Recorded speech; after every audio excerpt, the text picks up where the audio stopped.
And then let me scurry back to here. All right. All right. For those of you on YouTube, we're continuing with our reading of James Joyce's Ulysses. We're in the Ithaca chapter. We are, just to give you a little orientation here, Stephen Dedalus has left. Leopold Bloom is going back into the house, and he's eventually going to go upstairs where his wife Molly is. But there's a few things that are going to happen before then. So I will be the first reader, and here we go. What suddenly arrested his ingress? The right temporal lobe of the hollow sphere of his cranium came in contact with a solid timber angle where, an infinitesimal but sensible fraction of a second later, a painful sensation was located in consequence of the antecedent sensations transmitted and registered. Describe the alterations effected in the disposition of the articles of furnitures. A sofa, upholstered in prune plush, had been translocated from opposite the door to the ingle side near the compactly furrowed Union Jack, an alteration which he had frequently intended to execute. The blue and yellow checker inlaid majolica top table had been placed opposite the door in a place vacated by the prune plush sofa. The walnut sideboard, a projecting angle of which had temporarily arrested his ingress, had been moved from its position beside the door to a more advantageous but more perilous position in front of the door. 2 chairs had been moved from right and left of the ingle side to the position originally occupied by the blue and white checker inlaid majolica table. Next reader, please. Describe them. 1, a squat stuffed easy chair with stout arms extended and back slanted to the rear, which, repelled in recoil, had then upturned in an irregular fringe of a rectangular rug, and now displayed on its amply upholstered seat a centralizing, diffusing, and diminishing discoloration. The other, a slender splay-foot chair of glossy cane curves placed directly opposite the former, its frame from top to seat and from seat to base being varnished dark brown, its seat being a bright circle of white plated rush. What significance is attached to these 2 chairs? Significance of similitude, of posture, of symbolism, of circumstantial evidence, of testimonial supermanence.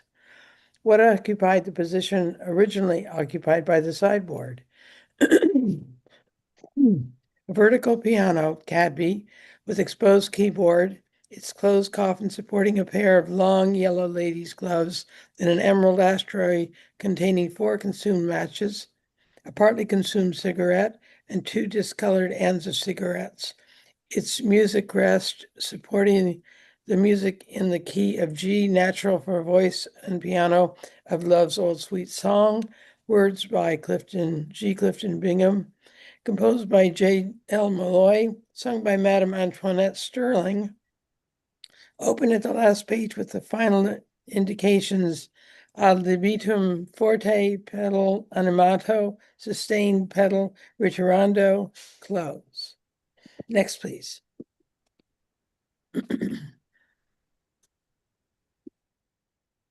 That's David Moore. Okay. David, let me interfere just for a second. Do you know how the chat works on Zoom?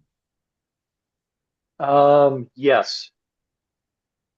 Okay, because what happens is someone before each meeting will put up a reading list, Do you see that in your chat?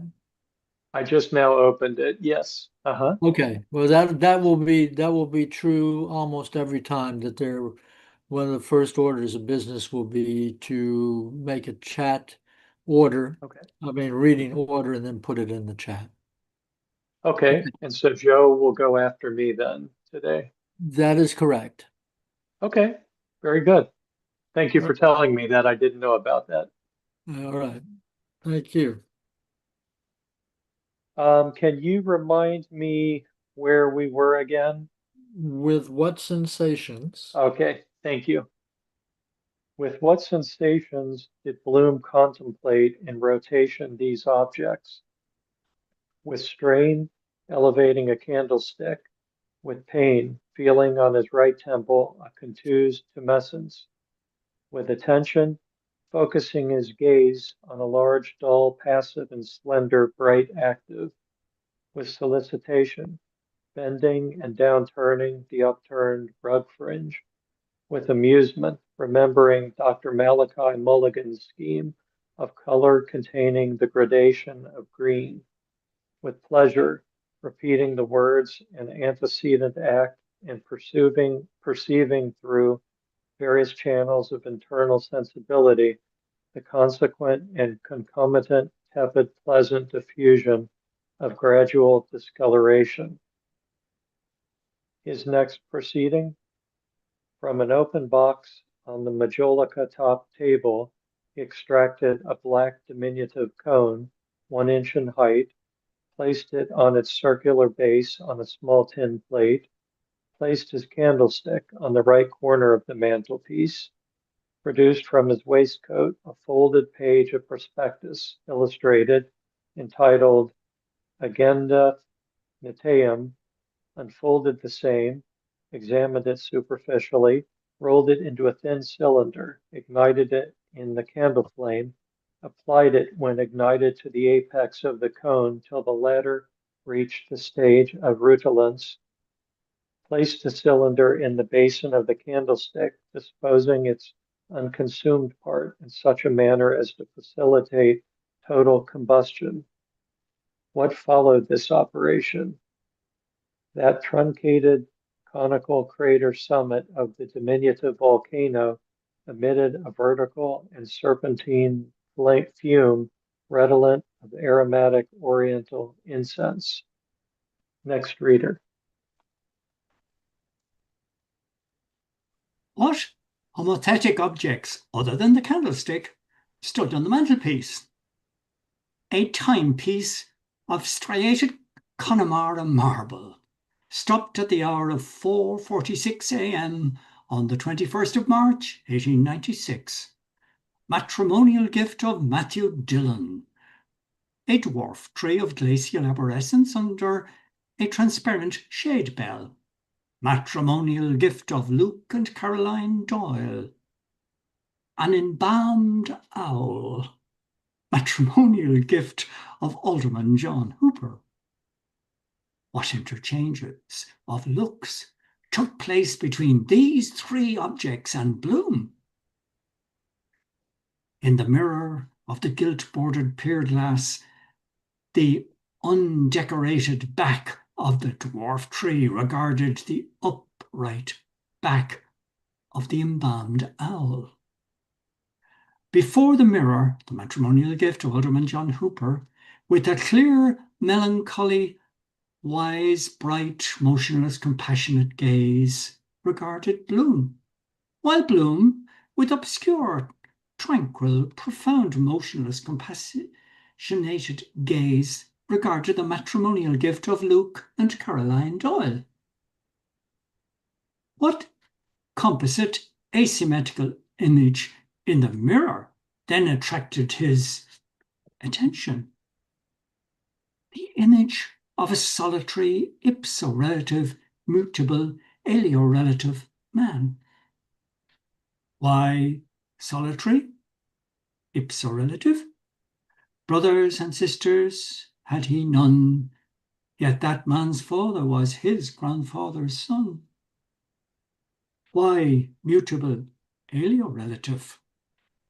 From infancy to maturity, He had resembled his maternal procreatrix. From maturity to senility, he would increasingly resemble his paternal creator. Orla. What final visual impression was communicated to him by the mirror? The optical reflection of several inverted volumes, improperly arranged and not in the order of their common letters, with scintillating titles on the two bookshelves opposite. Catalogue these books. Tom's Dublin Post Office Directory, 1886. Dennis Florence McCarthy's Poetical Works, Copper Beech Leaf bookmark at page 5. Shakespeare's works, Dark Crimson Morocco gold tooled.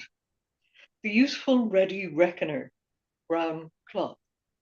The Secret History of the Court of Charles II, red cloth, tooled binding. The Child's Guide, blue cloth. When We Were Boys by William O'Brien, MP, green cloth, slightly faded, envelope, bookmark at page 217. Thoughts from Spinoza, maroon leather. The Story of the Heavens by Sir Robert Ball, blue cloth. Ellis's 3 Trips to Madagascar, brown cloth, title obliterated. The Stark Munro Letters by A. Conan Doyle, property of the City of Dublin Public Library, 106 Capel Street, lent 21st May, Whitsun Eve, 1904, due 4th June, 1904, 13 days overdue, black cloth binding, bearing white letter number ticket. Jim, please. Is Jim here? No, I'm here. I'm next, sorry. Voyages in China by Viesca. Recover with brown paper. Red ink title. Philosophy of the Talmud. Soon pamphlet. Lockhart's Life of Napoleon. Cover wanting.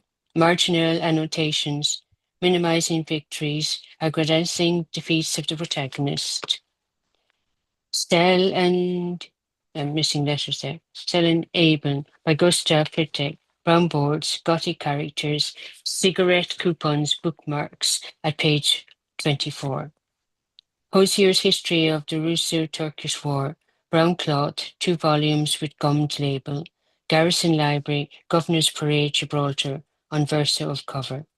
Lawrence Bloomfield in Ireland by William Allingham, 2nd edition, green cloth, gilt trefoil design. Previous owner's name and recto of flyleaf erased. A handbook of astronomy cover, brown leather, detached, 5 plates, antique letterpress, long primer, author's footnotes, non-parallel, margin includes brevier, captain's small peak. The Hidden Life of Christ, blackboards. In the Track of the Sun, yellow cloth, title page missing, recurrent title, intestation. Physical Strength and How to Obtain It by Eugene Sandow, red cloth. Short but yet plain elements of geometry, written in French by F. Ignat. Parodies and rendered into English by John Harris, D.D. London. Printed for R. Knaplock at the Bishop's Head, MDCZXI, with the editory epistle to the worthy friend Charles Core, Esquire, Member of Parliament for the Borough of Suffolk, and having ink-leaked statement on the flyleaf, certifying that the book was the property of Michael Gallagher, dated the 10th of May 1822, and we questioned the person who should find it if the book should be lost or go astray, to restore it to Michael Gallagher, carpenter, Jury Gate in Escorty, County Wicklow, the finest place in the world. Next, please. Mr. Sullivan, are you here? Apparently, Mr. Sullivan his man came and he's gone to other things. All right, I shall continue. What reflections occupied his mind during the process of revision of the inverted volumes? The necessity of order, place for everything and everything in its place. The deficient appreciation of literature possessed by females. The incongruity of an apple incuniated in a tumbler, and of an umbrella inclined in a clothesstool. The insecurity of hiding any secret document behind, beneath, or between the pages of a book. Which volume was largest in bulk? Hosier's History of the Russo-Turkish War. What, among other data, did the second volume of the work in question contain? The name of a decisive battle, forgotten, frequently remembered by a decisive officer, Major Brian Cooper Tweedy, remembered. Next reader.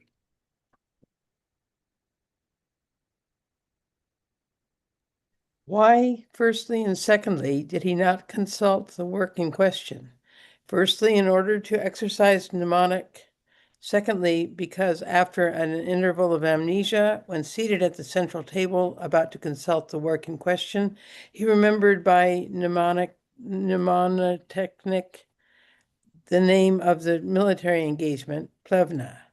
What caused him consolation in his sitting posture? The candor, nudity, pose, tranquility, youth, grace, sex, counsel of a statue erect in the center of the table, an image of Narcissus purchased by auction from P.A. Rand, 9 Bachelor's Walk. What caused him irritation in his sitting posture? Inhibitory pressure of the collar, size 17, and waistcoat, 5 buttons, 2 articles of clothing superfluous in the costume of mature males and inelastic to alterations of mass by expansion. How was the irritation allayed? He removed his collar with contained black necktie and collapsible stud from his neck to a position on the left of the table. He unbuttoned successively in reverse direction waistcoat, trousers, shirt, and vest along the medial line of irregular, encrispated black hairs extending in triangular convergence from the pelvic basin over the circumference of the abdomen and umbilicular fossicle along the medial lines of nodes to the intersection of the 6 pectoral vertebrae, thence produced both ways at right angles and terminating in circles described about 2 equidistant points right and left on the summits of the mammary prominences. He embraced successively each of 6 minus 1 brace trouser buttons arranged in pairs, of which 1 incomplete. David. What involuntary actions followed? He compressed between 2 fingers the flesh circumjacent to a cicatrice in the left intercostal region below the diaphragm, resulting from a sting inflicted 2 weeks and 3 days previously, 23rd of May, 1904, by a bee. He scratched imprecisely with his right hand, though insensible of fruition, various points and surfaces of his partly exposed, wholly abluted skin.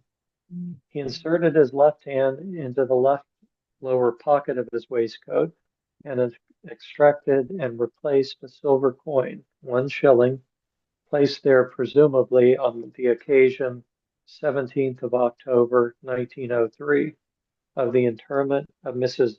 Emily Sinico, Sydney Parade.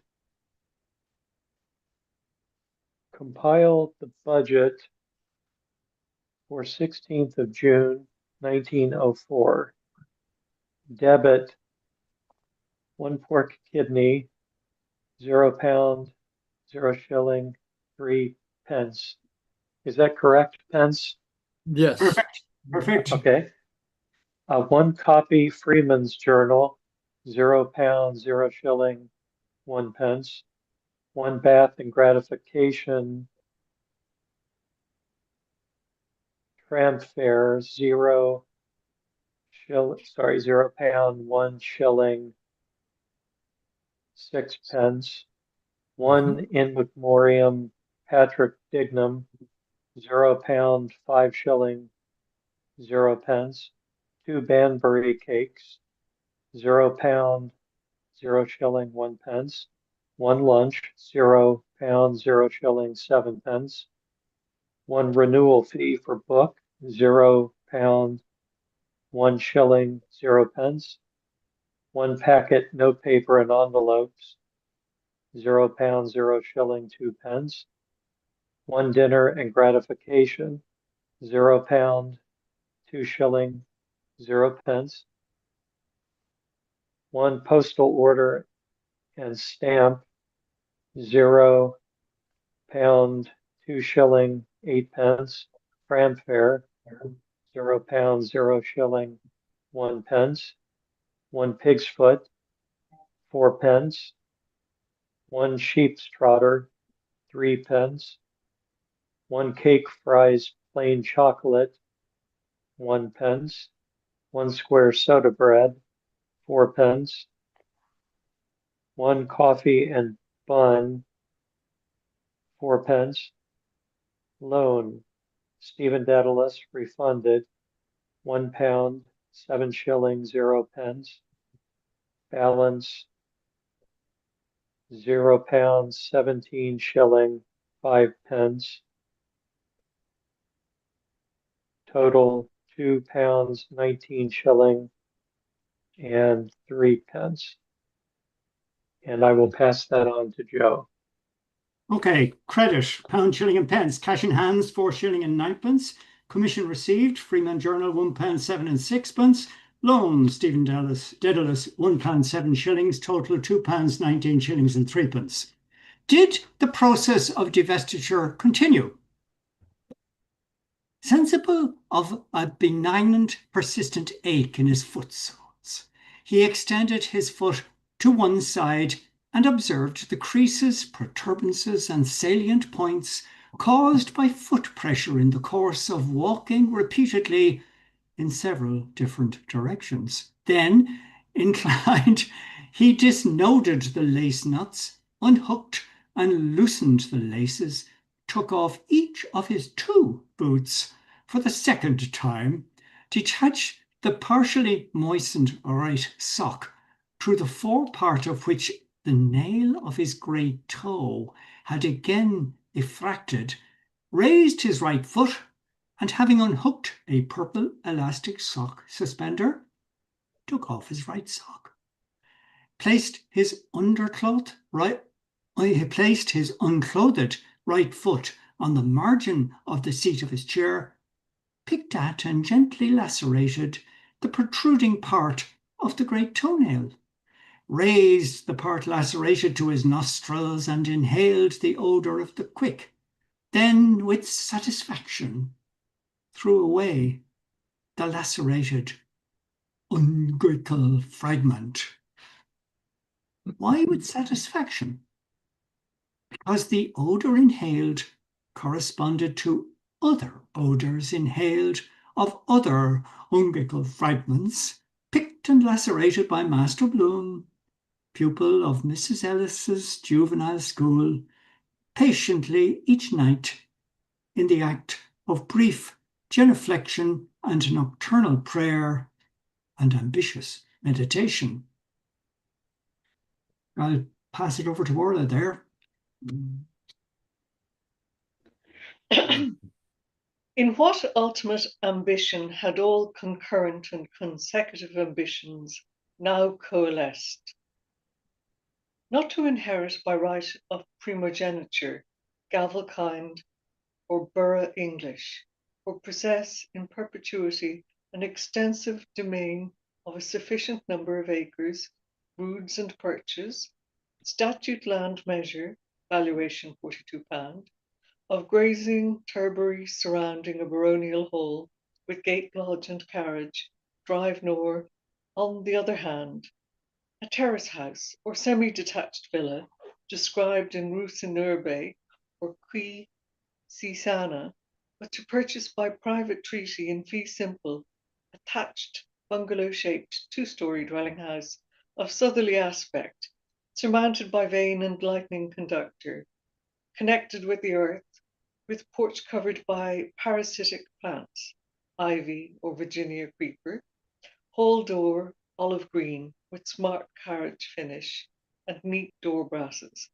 stucco front with gilt tracery at eaves and gable, rising, if possible, upon a gentle eminence with agreeable prospect from balcony, with stone pillar parapet over unoccupied and unoccupiable interjacent pastures, and standing in 5 or 6 acres of its own ground, at such a distance from the nearest public thoroughfare as to render its house lights visible at night above and through a quick-set hornbeam hedge of topiary cutting, situate at a given point not less than 1 statute mile from the periphery of the metropolis, within a time limit of not more than 5 minutes from tram or train line, example Dundrum, South, or Sutton, North, both localities equally reported by trial to resemble the terrestrial poles in being favorable climates for physical subjects.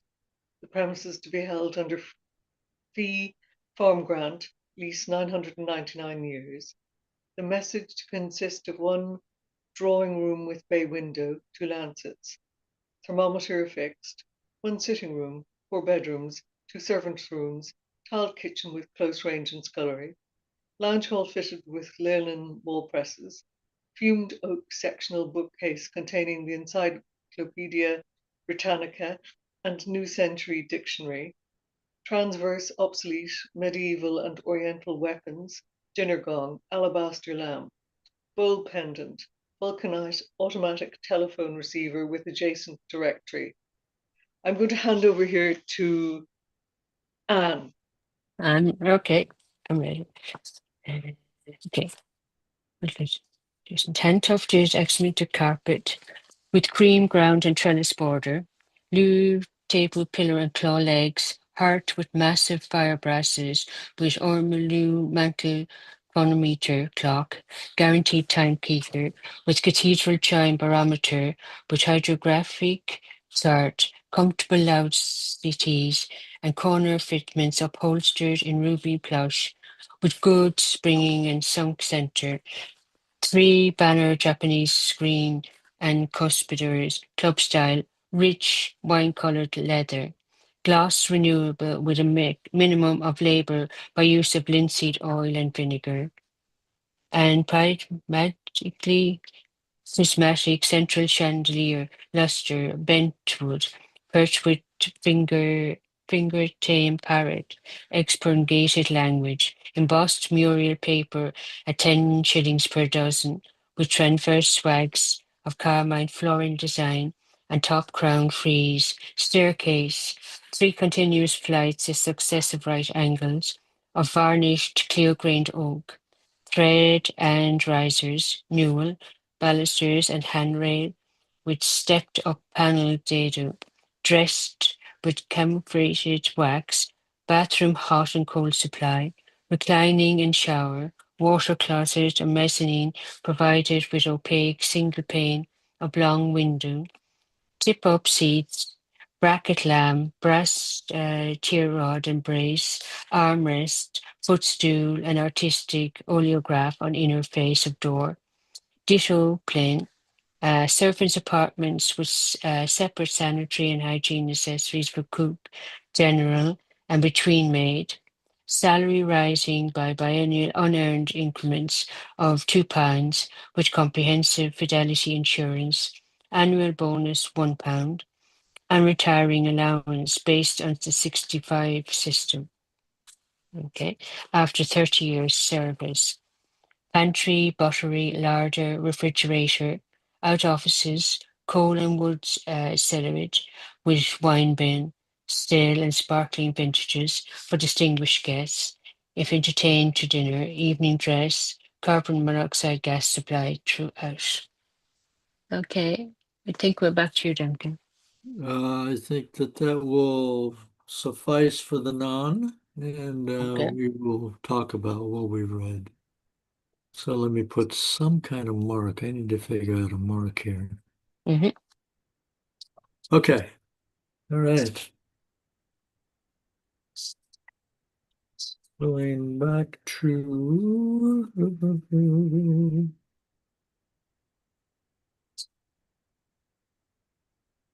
No way. All right. The only thing I was thinking was you wouldn't want a thatched cottage now because you couldn't insure it. True story. Oh, because of the thatch roofing is no Yes, longer durable. yeah, pretty well uninsured, but all right. You'd want to be very wealthy to afford a thatched roof nowadays and have it insured. Mm-hmm. They've gone somewhat out of fashion.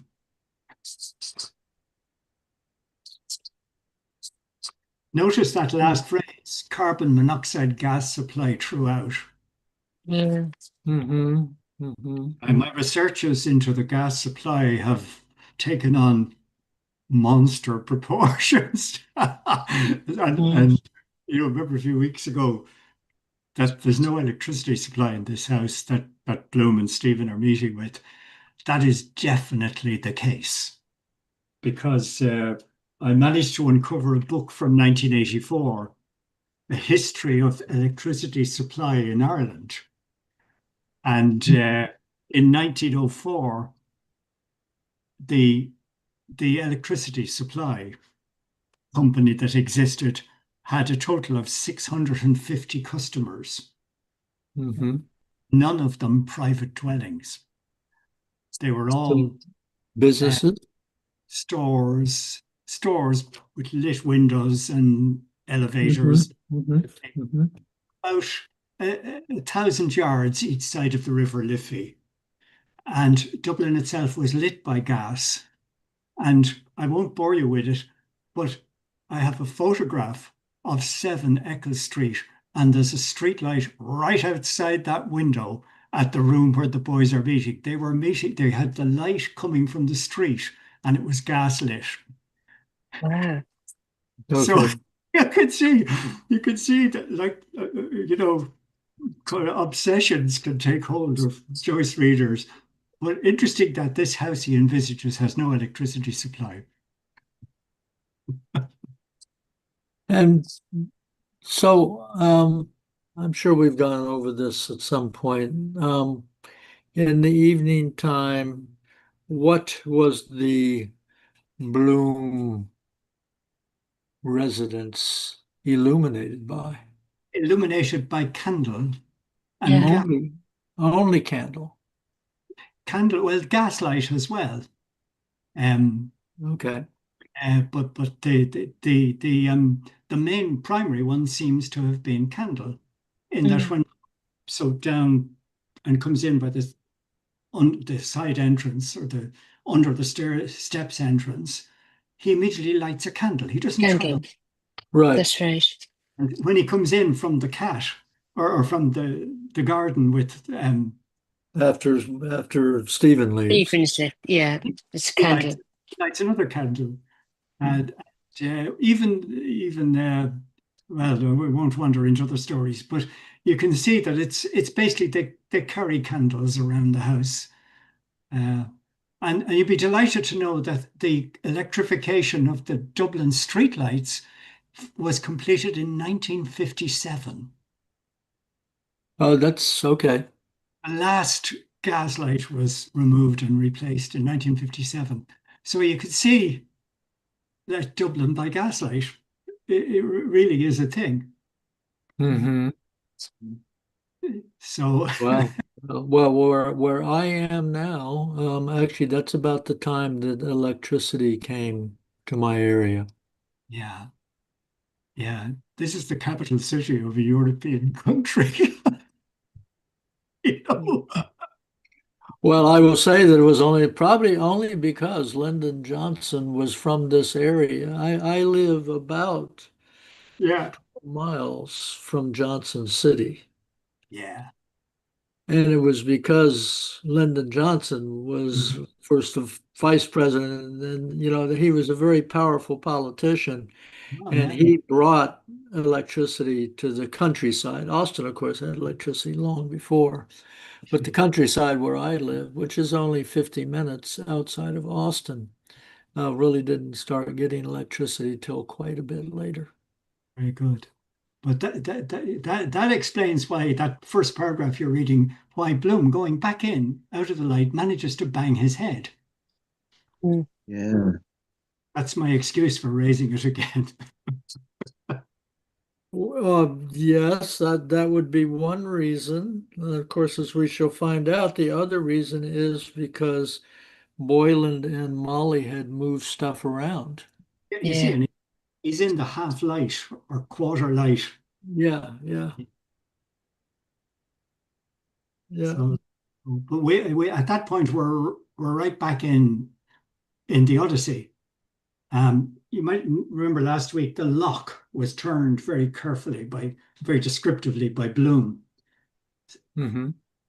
Telemachus, that's Stephen, is now the other side of a locked door. And we are in the dining room where the suitors are dining and the tramps come in, including Odysseus. They don't like Odysseus. They don't like him because of where he's sitting and all this kind of stuff. They tell him to move off. And one of them throws a stool, Antoninus throws a stool at Odysseus and hits him in the head. And this is the humiliation, a humiliation of the king. And there have been several humiliations prior to that, but that's kind of the final one. And here is Boylan, as it were, hitting Odysseus with his own furniture. Mm-hmm. We're back in and we're inside. Meanwhile, Telemachus has gone and locked the door of the hall. Telemachus and Odysseus conspire. And the plan is that Telemachus will go out and lock everyone in Mm-hmm. before he reaches for the bow. So we're getting near the slaughter. Mm-hmm. There you go. Anyway, look, I'm going to go on mute because I can't. No. It's Sure. interesting. No, please. Oh, good stuff, Joe. Good stuff. Yeah, Yeah, it is good stuff. very. I bought a copy of the Odyssey the last time I was in Sweeney because I feel there's a big gap in my knowledge. Because every time you talk about this happens in the Odyssey, I'm going, okay, I need to know the Odyssey.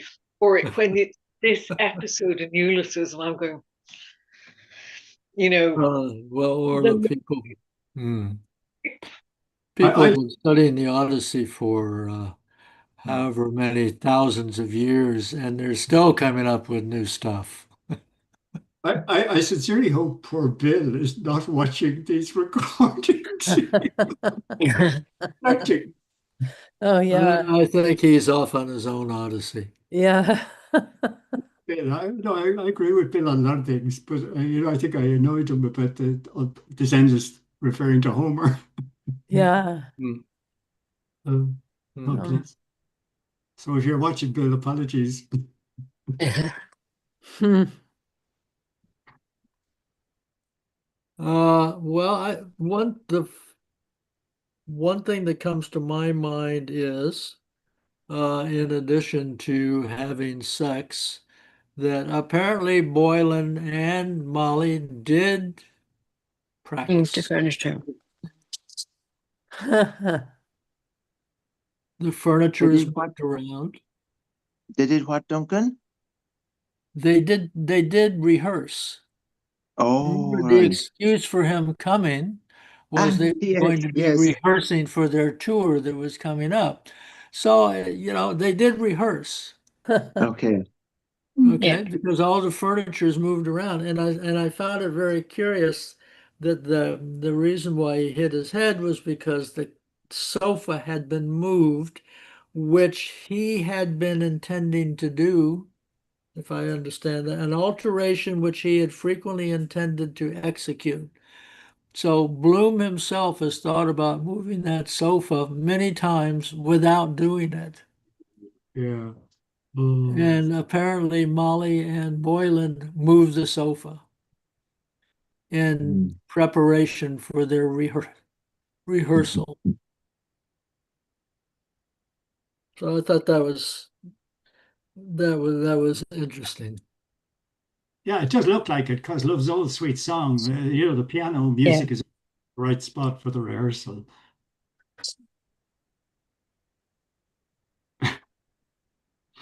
Yeah, so I mean, at least Boylan was willing to go along with the cover story, and that they did rehearse, and they moved a lot of the furniture around. Of course, is this Boylan's way of marking territory? Who knows? Yeah. Since he's not a tomcat and he can't just mark it through urination, he marks it through moving furniture around. Yeah. He threw it. Maybe.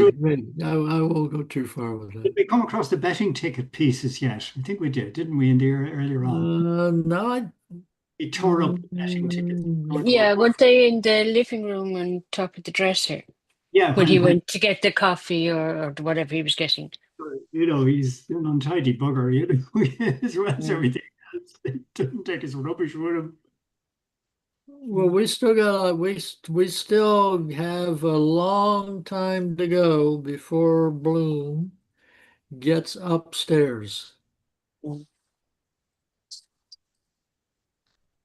Yeah, a long time to go. So I don't know if we did the tickets this time or not. I think, and it was early on when Stephen was there, he noted the torn tickets with the two numbers. Okay. Yeah. That's again, like you're walking into a place and throwing your rubbish around. You mentioned before that was him marking his territory, Trotus. Mm-hmm. Or let's say at least not taking Bloom into consideration. Yeah. That is a possibility too. He just may not have, it may have been thoughtless. But what's this easy chair thing about? Where's that? Right after the whole sofa thing and the majolica top table, etc., we have two chairs. Oh, yeah. Two chairs had been moved from right and left to the Ingleside to the position originally occupied by the blue and white checker inlaid majolica top table. Then there's the description of the chair. Mm. And then there's this, what to me is a cryptic sentence. What significance is attached to these two chairs? Significances of similitude, of posture, of symbolism, of circumstantial evidence, of testimonial superminence.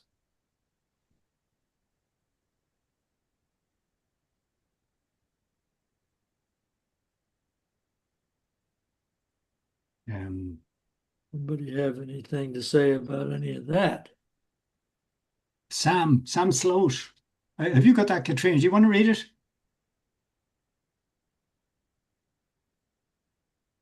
You're mute. Katrina, you are on mute. I'm I'm not there in Sloat, so do you want to go ahead, Joe? Superminence, a Joycean neologism, in other words, a new word created by Joyce, perhaps meaning more than permanent.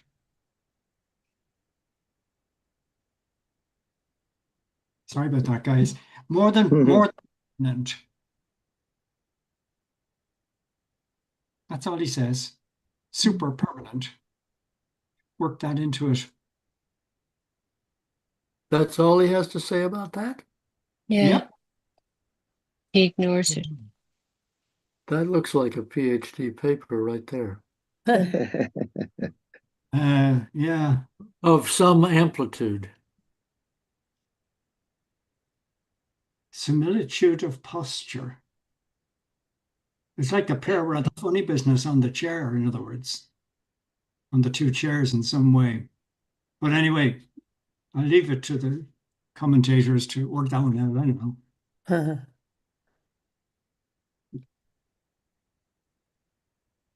The chairs, do you know, does anybody know if these chairs ever appeared anywhere else in the book? No. We'll have to keep our ears open when Molly speaks. Okay. There might be something in there about a chair, all right. I'm not sure. I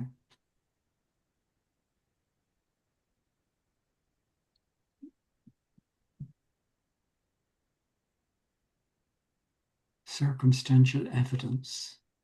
I think that we might discover our articles of clothing later on.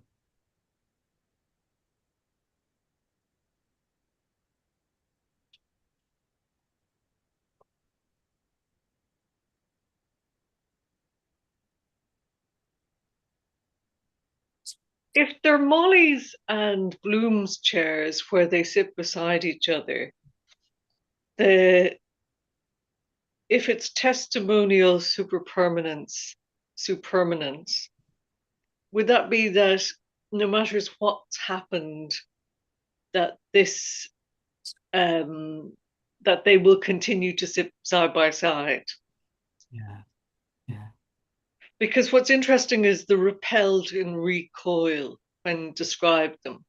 If he could be talking about the chairs as if they're Molly and Bloom or Right. Molly and Boylan. Yeah. Right. Well, there are two chairs.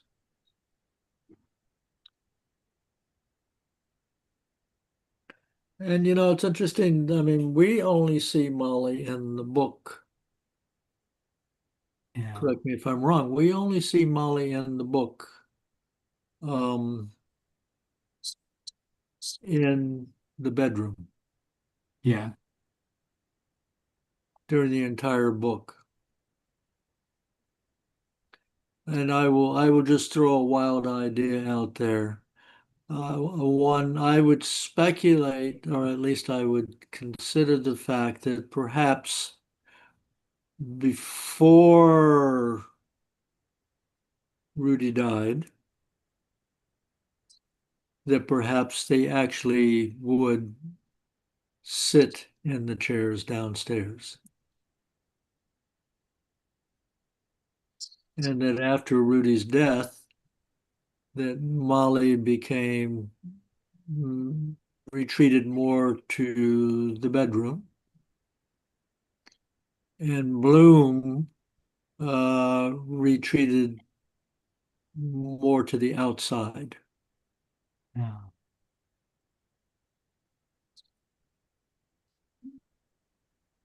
But that's just wild speculation. But I would say, as at least a circumstance, there's the fact that there are two chairs. That's circumstantial evidence of a different relationship prior. Yeah. But the two chairs have been moved Yeah. from right and left side of the Ingleside. That's the fireplace, that juts out. Mhm. They have been moved to the position originally occupied by the table. Someone has brought those two chairs together. Why would you do that? Because you're rehearsing. If she's playing the piano. What occupied the position originally occupied by the sideboard? And then there's the piano.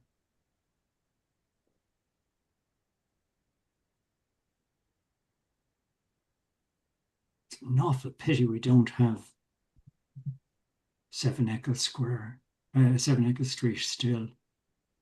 Because the fun you'd have. Hmm.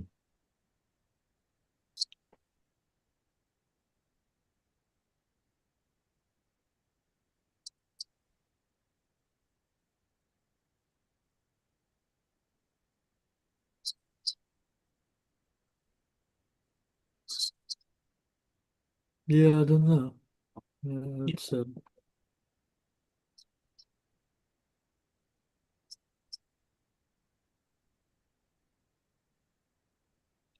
hmm.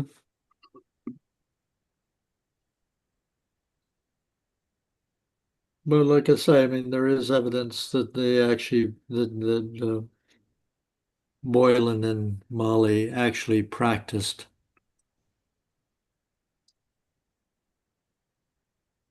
Because it says it's a partially consumed cigarette and two discolored ends of cigarettes. Yeah. It's music crest supporting the music in the key of G, natural for voice and piano. Old sweet song. Yeah.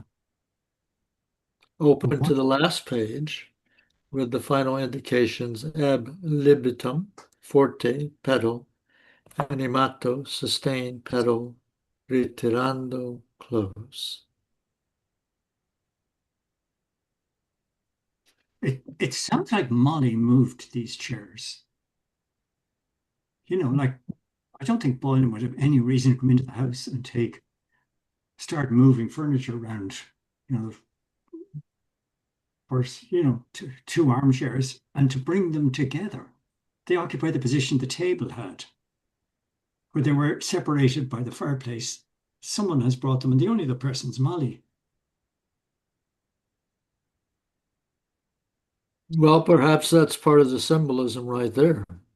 Yeah, That prior the chairs were on separate sides of the fireplace, and now they are together.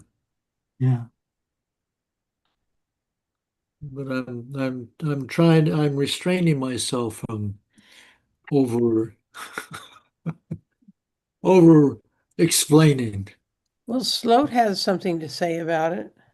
Okay. If we, I mean, there's quite a lot, but further on, despite appearances, Joyce does not provide full information about the disposition of furniture before and after the translocation, thereby making it impossible to determine the full extent of the rearrangement and thus whether it could have been undertaken by Molly alone or not. He's actually quoting somebody else. The reader is told the original and final positions of the sofa and sideboard, but only the original position of the two chairs and the final positions of the table and piano. Right. Does that help? Yes. Yeah, it's meant to be confusing. Another example of the more detail we get, the less information we have, Yeah. which is kind of a point of the whole episode, isn't it? Well, I think perhaps underneath it all, the information that's really most important is that Bloom is very accurately observing what has transpired Yeah. with everything in the environment during his absence. Yeah.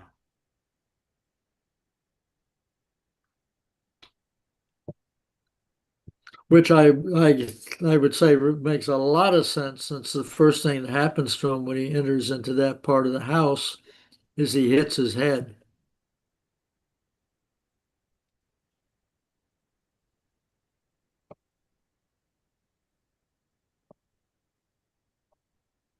With what sensations did Bloom contemplate in rotation these objects?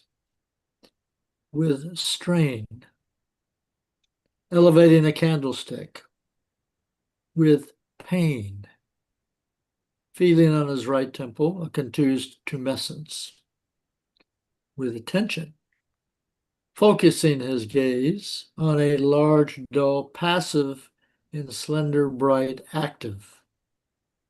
With solicitation, bending and downturning the upturned rug fringe. Okay, so that's a little weird detail. The rug has been kicked up. With amusement, remembering Dr. Malachi Milligan's scheme of color containing the gradation of green. Was Was that part of the extended conversation in the hospital room? I don't remember it. Yeah. What line is that? Can somebody who has slope, can someone tell me what line it is? Or how someone has Gabler?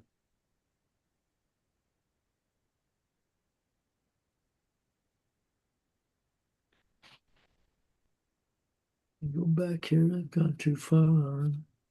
That'd be in Gabler 1315 Yeah, 6. 1315. 1315. Yeah. All right. Malik, okay. In 1904, Gogarty, and thus presuming Mulligan was still a medical student, he became. Oh, well, sounds like information that Bloom could not possibly know. Yeah. Malachi was not a doctor yet. So how would Bloom remember it? I wonder. There's nothing to Huh.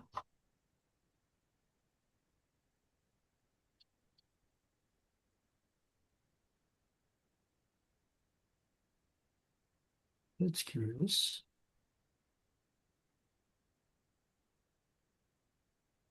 Huh.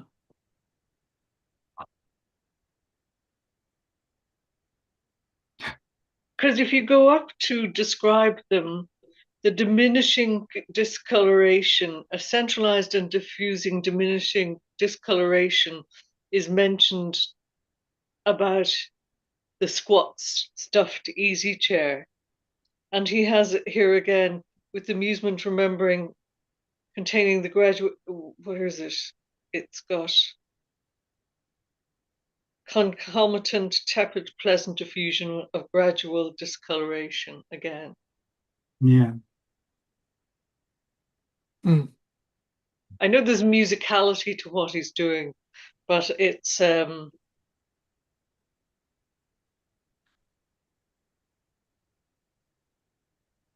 one has diminishing discoloration and the other one has gradual discoloration. Yeah. That's pretty subtle.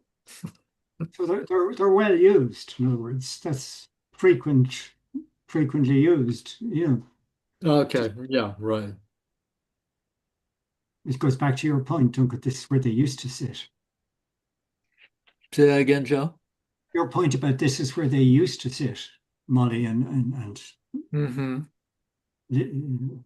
Bloom used to, and gradually discolored. To happen in your favorite armchair. In my study, the armchair is discolored from endless presence of me. And do you think it's green, the chair? Not my chair. I've not. The I've not. squat stuffed easy chair, because I can't see where it doesn't say what color it is. No.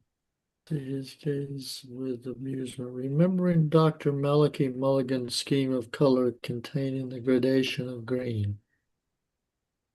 Scheme of Equation.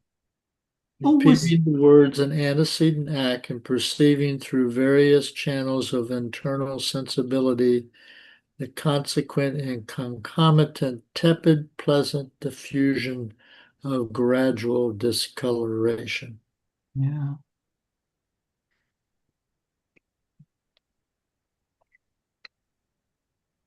Huh. Well, I tell you.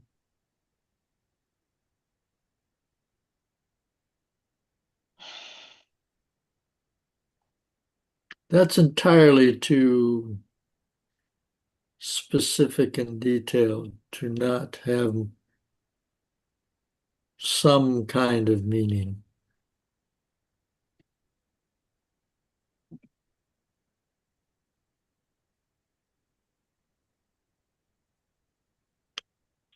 And I would say that, and maybe I'll do it later, that somehow this has to do with Malachi Mulligan's thing when he comes into the Hollis Street Hospital and he is presenting his gigantic plan for his new business of fertilizing all the unsatisfied women of Ireland.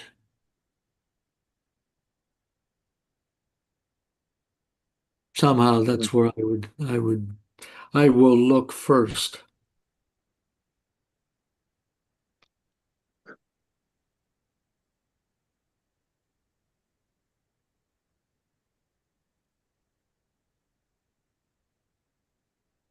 Okay. Well, time is moving on.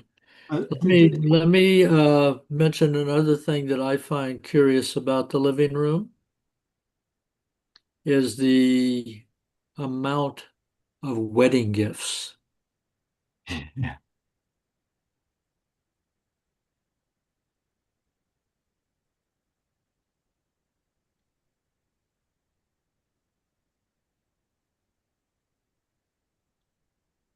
That's the price of the people who were giving them to them. Say that again, Ann? Why would the Alderman John Hooper give them a wedding gift? He'd been the Lord Mayor of Dublin. Perhaps something to do with Molly's father. Or maybe, mm, I mean, this is, okay, so Millie's 15 years old. So this is what, 16 years after the marriage? 17 years after the marriage? 16. So I'm gonna make some wild statements here. So if you look at this description and compare it to Leopold Bloom's fantasy of his retirement home,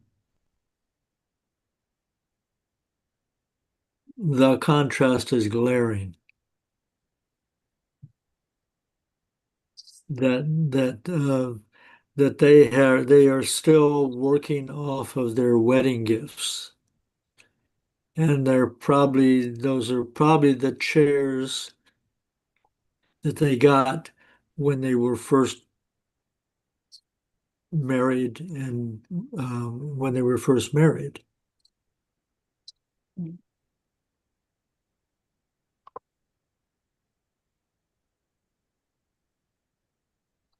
Before the mirror, the matrimonial gift of Alderman John Hooper, with a clear, melancholy, wise, bright, motionless, compassionate gaze, regarded Bloom.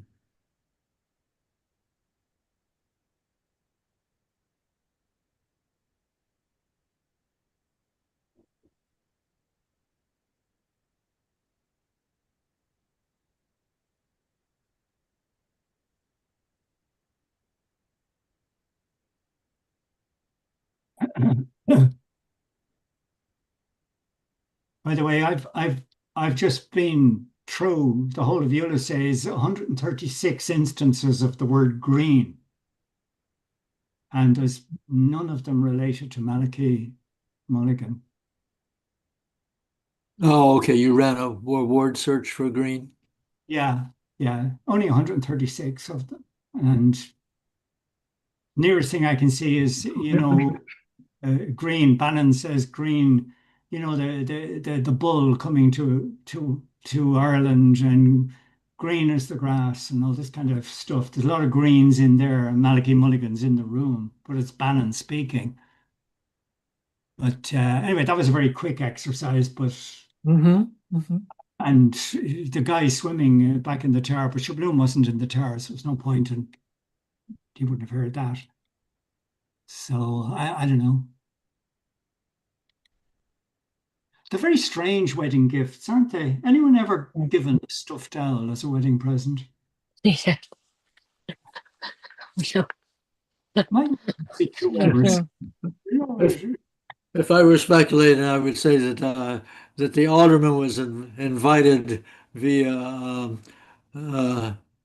Major Tweedy, and the alderman said, "Well, I got to do something. This guy's one of our military people. You know what? I'm going to take him that owl that I've been trying to get rid of forever." But people True. used to love stuffed, taxidermied pheasants and all sorts of things like that would sit around houses. Yeah. Yeah, yeah. Well, lots of dogs and cats, for sure. Victorian thing. It's horrible, you have to think of it. Yeah. What's Isn't there a thing in America where the owl is a symbol of some sort of club or something, some group? Um, I know what you're thinking. You're thinking about like the Elks, the Brotherhood of the Elks. yeah, there yeah, was I something think like you're that. thinking about that That sort of thing. yeah, the mm, Society of Owls or something, Your man, Alderman Hooper is on Bloom's list of suspects of people who have smiled upon Molly, Mm. and he gives it a stuffed down. I don't know.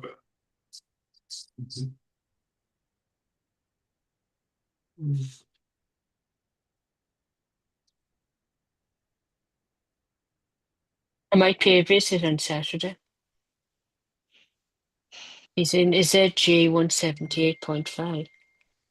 I'll ask him what he was thinking, give me an hour. In Glasnevin. Hmm. Oh yes, yeah.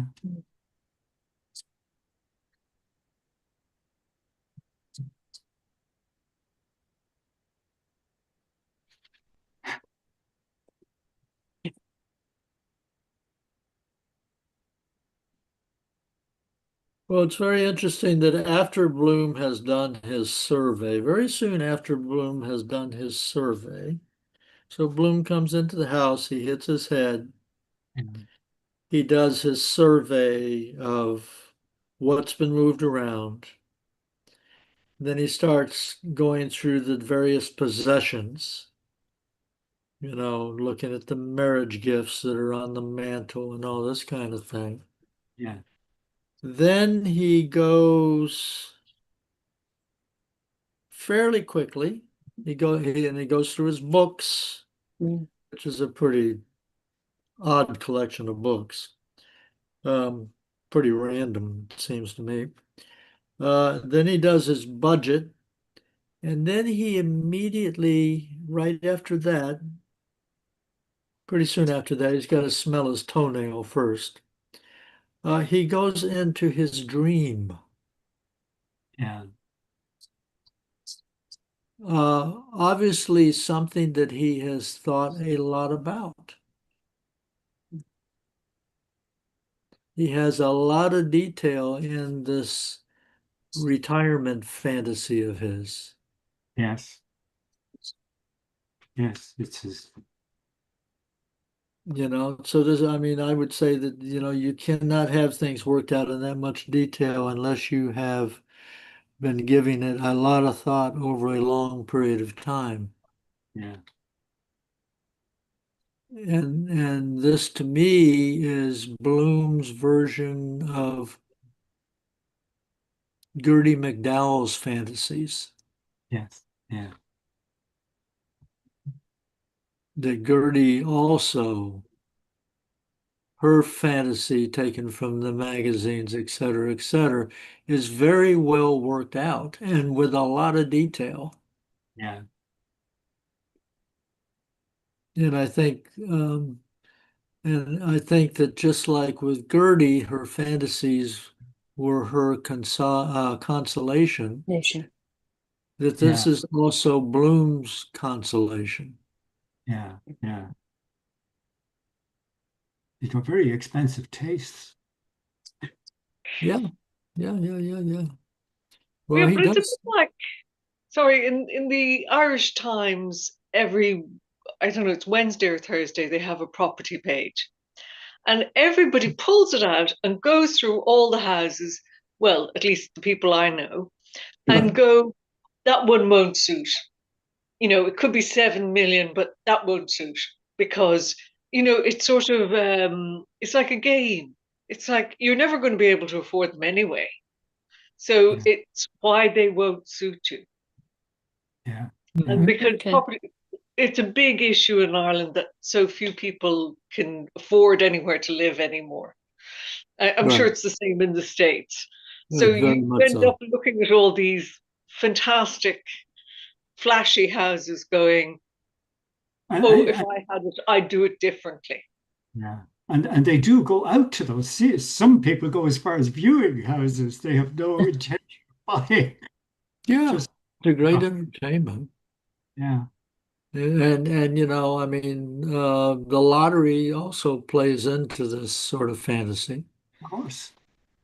Be prepared just in case. That's right. Gotta have your plan worked out so when those millions fall in your hands, You, the you whole won't spend it foolishly. Speaking of foolish spending, did people notice all the mistakes in Bloom's account? The mistakes in Bloom's account? Yeah, did you notice there's a few things omitted, and like he's managed to forget the 10 shillings, which is half a pound, the 10 shillings he paid to Bella Cohen on entrance to the whorehouse. Oh, yeah. And he's happy to forget about the shilling he paid as a lamp repair in the whorehouse. Mhm. The code has been eradicated from his financial records. His cash balance is wrong. It should be 6 shillings and threepence, not 17 and fivepence. And there's other stuff in there as well. Okay. Okay. The code But has them all. who could he, I mean, I can't believe that Molly ever looks at Bloom's accounting books. No, but the thing, I think it tells us why Mr. Joyce's career in banking in Rome ended suddenly. I don't Oh, think, yeah, other than the fact he was probably bored out of his mind. well, I'd say his financial record keeping would have been suspect. Like for a start, £1.7, he did not get £1.7 shilling from Stephen. He got £1.11. So he has that error of a penny. Okay, it's only a penny, and he's got the price of cakes for fries plain chocolate should be a shilling, not a penny.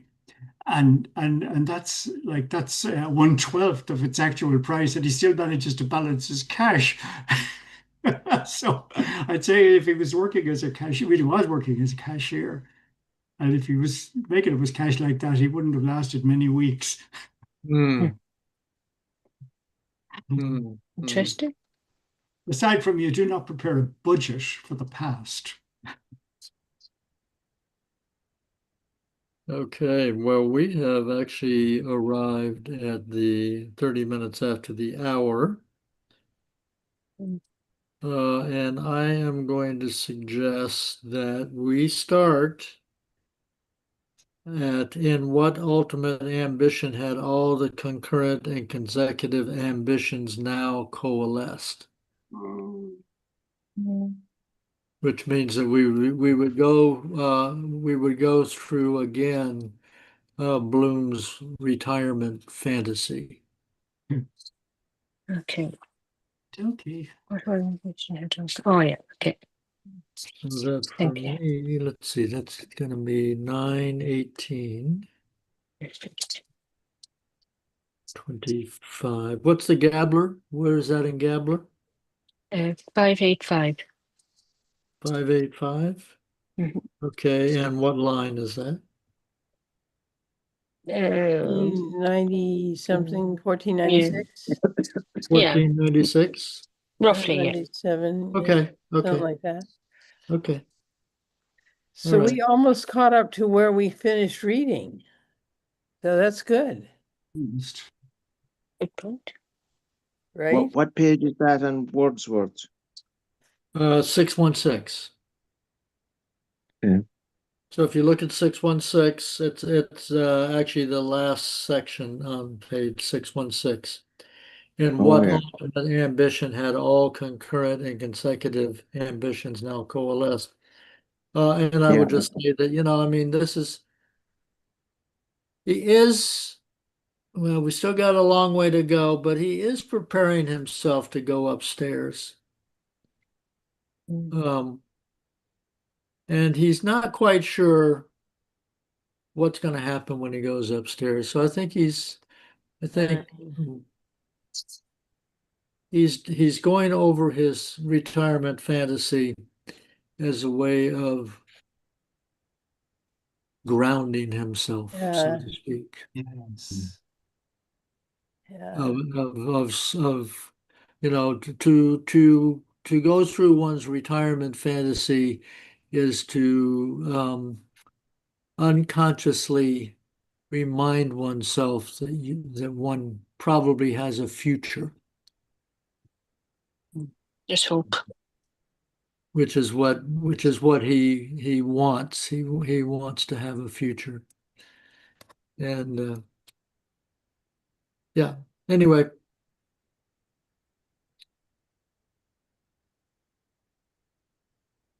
It'll be fun to read all the details of his retirement fantasy. Yeah, because there's more. We only got through part of it.